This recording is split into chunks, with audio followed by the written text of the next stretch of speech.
While we believed in the world is my oyster, here we were meeting a person for whom the oyster was his world.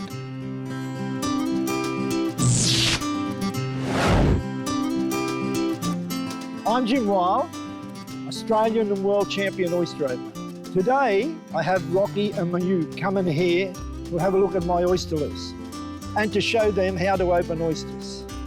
When they come, I will be taking them out to my oyster farm. I will be showing them everything we do with our oyster industry.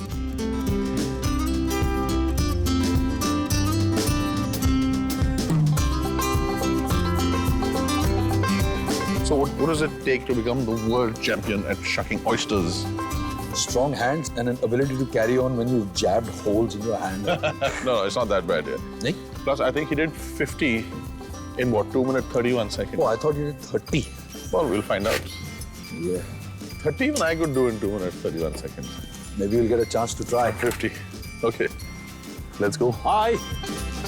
Hello, my friends. How are you? Very good, very good. Welcome to Jim Weil's Oysters. Thank you. All hail the world champion. That's it. Hey, whoa. Good man. Lovely meeting you.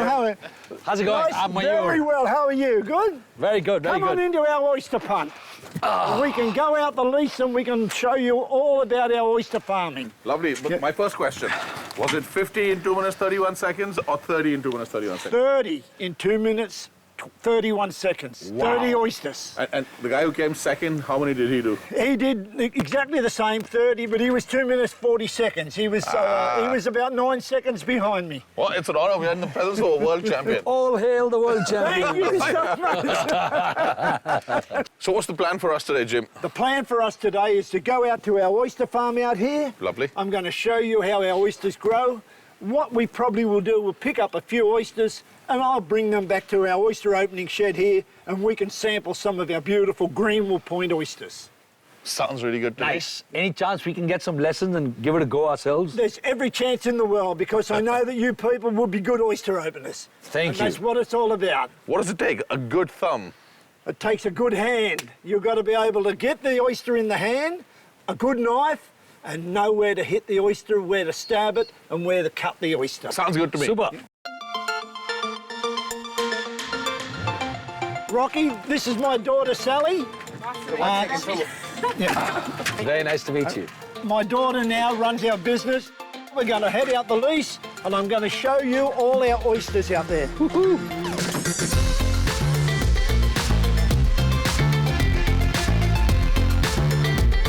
The big white bird we see is called the pelican. There they are over there. Right. Now, the reason we call him the pelican is because his beak can hold more than his belly can.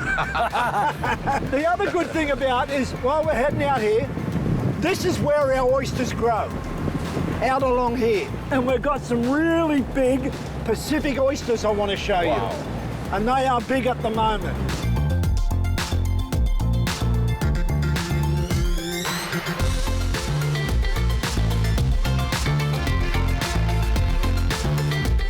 We're going to go and look at the trays from up close.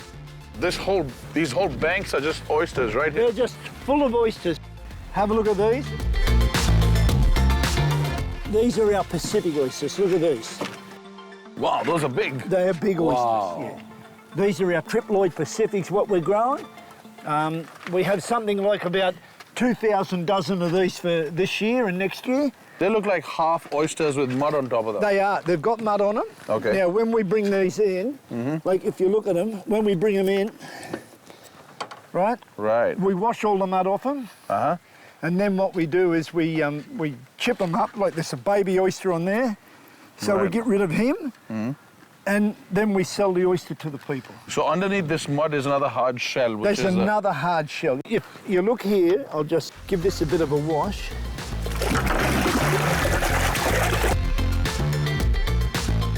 There's your oyster there. So you wash the mud off it, and you've got another shell underneath. Right. And that is the oyster that we eat. The oyster is inside here. It's right in underneath there. That's the oyster we eat.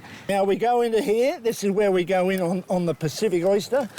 Okay. When you look, there's a big muscle on the bottom of this. Wow. Oh my gosh. Oh, wow. That is a big oyster. Look at that. That's Oh, your oyster. gee. Look at that. Oh, Absolutely magic. that is beautiful. Look That at is it. beautiful. Look at the size of that. Oh my God. And holding it that way will preserve the juice and That keep it nice and fresh. preserves the juice in it. And when the person eats the oyster, if he likes to just slide it up to his mouth, he gets the juice and everything with it. Nice. But while we're out here, Rocky, would you like to sample that one? I absolutely would. Well, what I'm going to do is I'll just give it a quick little wash in the salt water. Oh Okay. my God. And How cool is that? Can it get any fresher cut than it up that, Rock? there. And that's how it's... Now, Beautiful. Look at that. Mother of pearl. Nice fresh oyster. It couldn't be fresher than this. You won't get any fresher than 30 that. seconds and I just slurp it up, right? Go, Rocky. Whoa. Whoa. You would find that very salty. Yeah, that's how an oyster should taste. It should have that salt flavour about it. It's exactly how it should taste. Oh my God, that's fantastic. Yeah. I don't think I've ever had an oyster that good before. You wouldn't have it that fresh. Straight from the lease, straight to you. Oh, that was good. That is good. Can I keep that shell as a souvenir? You can keep that shell as a souvenir.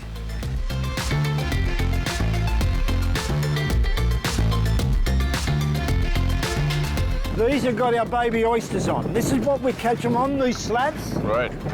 Now, what happens here, right, is our baby oysters. They float along in the water, and they come and they hide up underneath here. Aha. And the reason they hide there is so the fish, the birds, and the crabs don't eat them. Right. Now, they stay on these slats for up to 12 months. So how many would be there in like, say, All this up, one section of... probably about 50, 60,000 dozen. Woohoo! Yeah, 50, 60,000 7, 8 dozen. lakhs. Just in that much space. Just in that much space, yeah. So this is just nature's way of rewarding you by if you're keeping it clean. Yep. You're not dirtying the water. The conditions are ideal, Yep. and they just appear into that. They just grow onto that. It's just Mother Nature doing the best she can for us oyster farmers. Oh, that is incredible. Yeah, it is. Well, see, that's the great thing about being in symbiosis with your environment. If you take care of nature, nature takes care of That's you. exactly right. They Yep. just appear here on their own. Then we turned the boat towards Jim's shed, where we were going to shuck some oysters ourselves.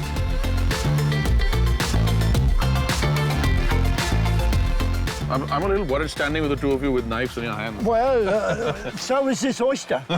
This oyster is more worried. Right. Right. Where the hole is there, put your knife in there. Yeah. Yeah. Your finger on top of the oyster shell, Yeah. so that if it slips, it doesn't go in your hand. Okay. Push the knife in gentle, just gentle, gentle, gentle. Yeah. And when you get the knife in far enough, just give it a little bit of a crack, and there's your oyster there. Yeah, it's easier. Sorry.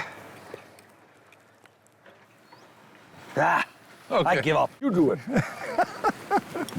Okay, so you get it in there. Yeah. Yep. Just in there, Oh, you just make it look so easy. push it down.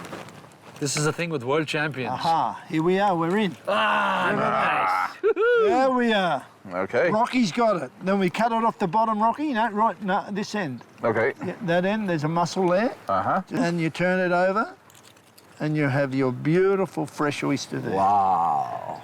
Oh, wow, look at that. That's so good. Yeah. I think it's because you're a vegetarian, you don't really want to tear that up. Yeah, I'm feeling sorry for the little guy. Okay, one of you always has to eat this. because- Thank you. Ah, Beautiful. Absolutely magic. I can still open 30 dozen of these an hour. Wow. Rocky and Mayur came here. We've had a great time together. We've just had a great day.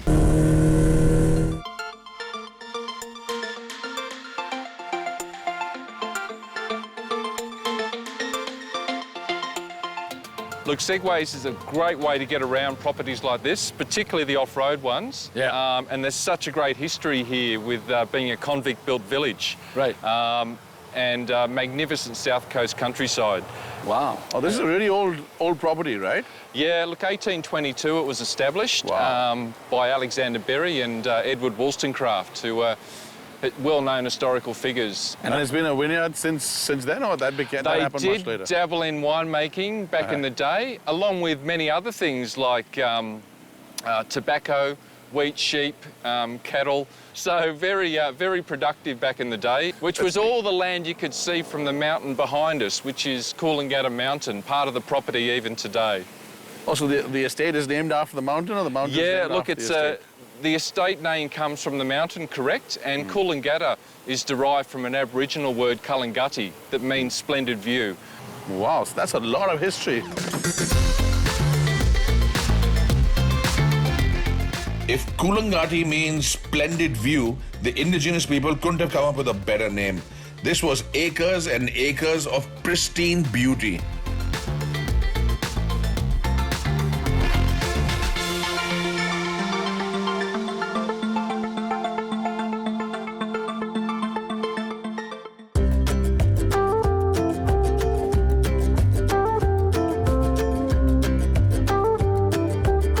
The next destination on our itinerary was visiting this historic vineyard.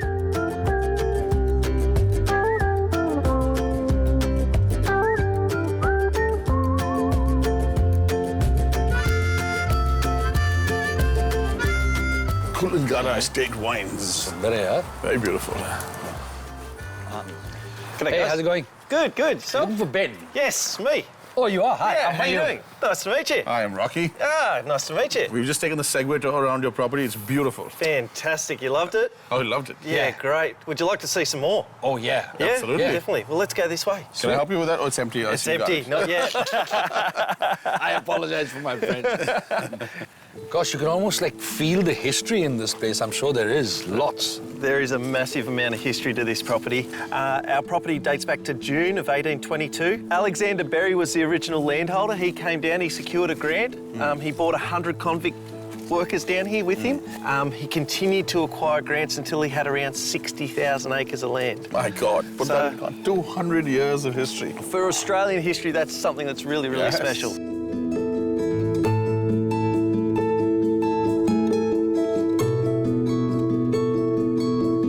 Next, we decided to sample the labor of love from these vineyards.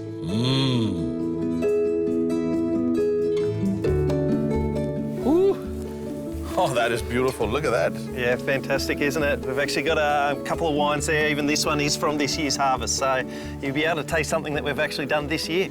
Oh, let's do this. Let's do this. Let's do this. Do you want to have a little taste of this? Yeah. Let's get into Do it. we invoke the gods before we do something? Or? I figure we've done enough work already. We can just get around to tasting it. Yes. So That's what I like to hear.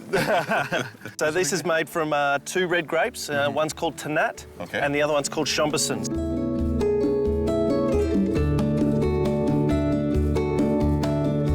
So you smell, you got that sweet. cherry straight Beautiful, away. Yeah, you got yes. that cherry sort of sweetness. You saw the bubble when it came up straight away. And then that confectionery sort of translates right through onto the palate. Oh. Oh, that's nice. And that's sweet. While Ben took us through the history and geography of the estate, a few bottles of the vineyard's finest awaited us in a lush green surrounding.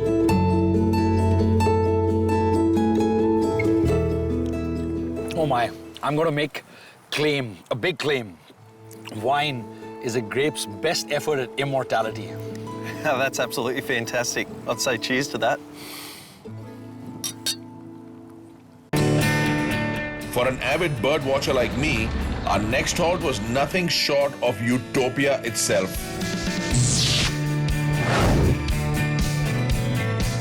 Hi, my name is Ben Hutchings. I am the son of the owners of this beautiful retreat called Paperback Camp in Jervis Bay, Australia. Paperback Camp has been here since 1999 when it was opened by my family after they saw a need for a safari-style camp in Australia, much like those of Africa and India. It's the ultimate place to connect with nature in absolute comfort. Hey, this is nice. Perfect place to sit and chill. Or sleep. Just stop. Not a sound. Welcome, weary travellers. Hey! Hello, How hello. are you doing? I am Ben. Lovely to meet you. Hi, Ben. meet you, I'm Ben. Rocky. Lovely to meet you also. It's so quiet here. Very peaceful. The area is just filled with bird life. Lots of noise. Time for me to find my inner peace. And okay. So we already figured out why you call this Paperback Camp. That's right. I saw some birch outside, and is this birch too, or is it some? This is our paperbark tree, our namesake, Okay. and it sheds its bark like this. Wow, it's like paper. Yeah, absolutely. Come with me. Oh, all the animal names, eh? Possum, wallaby, What's a pelican. boo-boo? So these are the names of our tents. So basically, Paperbark Camp is Australia's very first luxury safari camp, based on the safari camps of Africa. Wow, look at these. These are like really set apart from each other to give you maximum privacy. Echidna. So we have Rocky, I believe you're in this one, Echidna. Just come Echidna? through. Can I have echidna, please?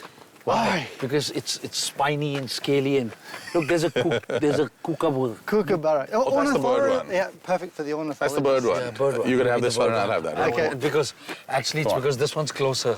Okay, I'll walk you to your tent. Come on. So just come through here. Ooh, those are big tents. Okay. Ooh, look at that. Wow, this is beautiful. Can we come in? I want to come and see your Yeah, tent. come Come through. on, come on. Come through. See my tent. Whoa, that is nice. Nice comfy bed. Thank you, guys. Enjoy your tent. Ben, very nice to meet you. I'll see you for dinner, maybe. Dinner and the bonfire. Yes, yes. I'll come and wake you. Good night. See you. So this is your tent over here, Kookaburra. This is the perfect tent for you, for the ornithologist.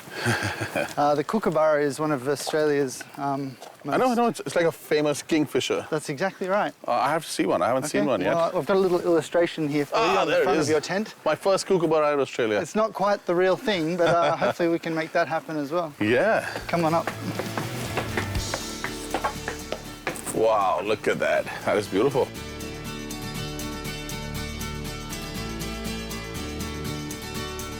We'll see you down by the campfire for a little pre-dinner beverage shortly. Is that Perfect. right? Thank you, Ben. Thank you. Cheers. It's beautiful here.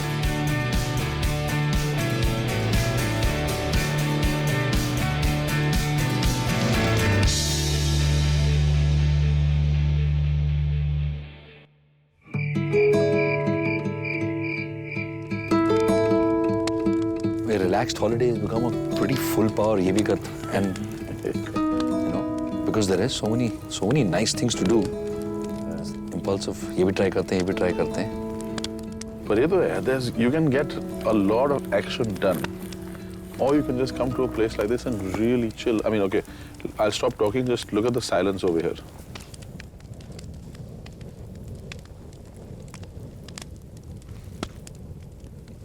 I can hear the flames, not the crackling of the wood, the burning of the flames, yeah. That's how silent it is.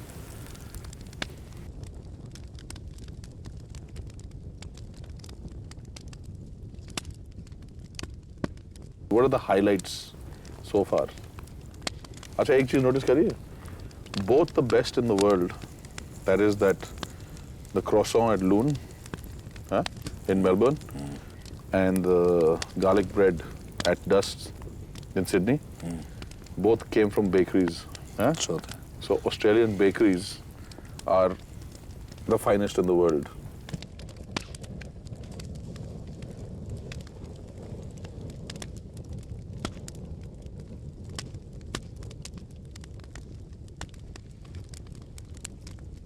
All the wines that we've tried, very, very nice. Yeah, they're doing some very interesting stuff with it. The vineyard was very special, huh?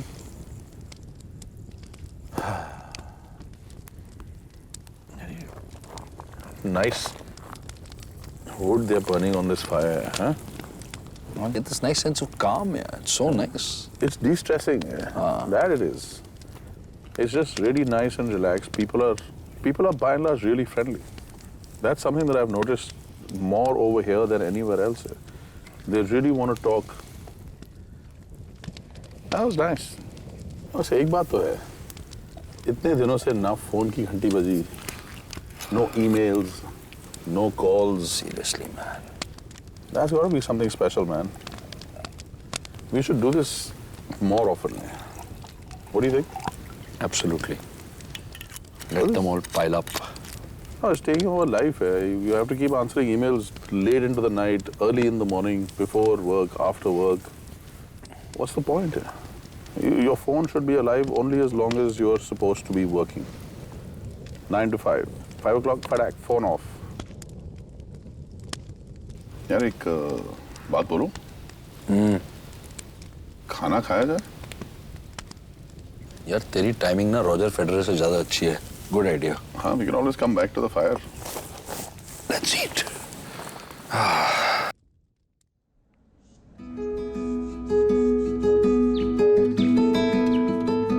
I saw 3 species of mammal and 11 species of birds right here. I saw inner peace. This place is like quicksand. Yeah, it just takes you in and it's like ooh. It's like a hot tub quicksand which you're not scared will drown you. Well, I think the sound of the forest at night were amazing. I slept deep, and I love the canopy. Look at that.